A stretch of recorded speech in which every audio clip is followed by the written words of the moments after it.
ఆయనను నేనే అని వెళ్ళి అరెస్ట్ అయ్యాడంటే ప్రాణం పెట్టడానికి వెళ్ళాడా, వాళ్ళు పట్టుకోవడానికి వస్తే తప్పించుకున్నాడా?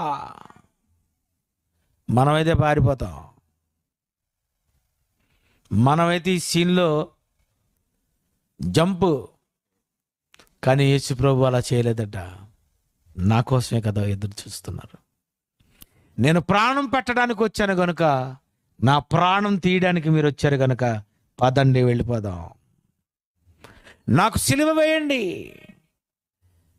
కాళ్ళకు చేతులకు మేకులతో కొట్టండి,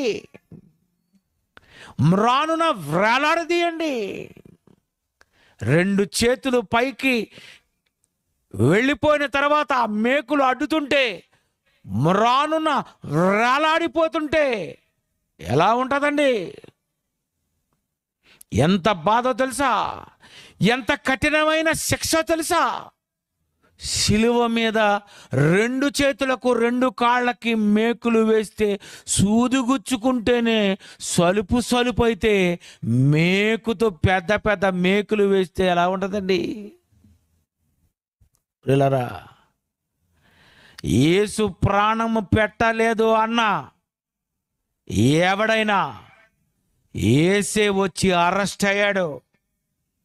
యేసుక్రీస్తు వారు నా ఆత్మను అప్పగిస్తున్నానన్నంత వరకు మీరు చంపలేకపోయారు. ఆయన ఆత్మను అప్పగించుచున్నానని చెప్పి ప్రాణము విడిచెను, తన్ను తాను అర్పించుకొనెను.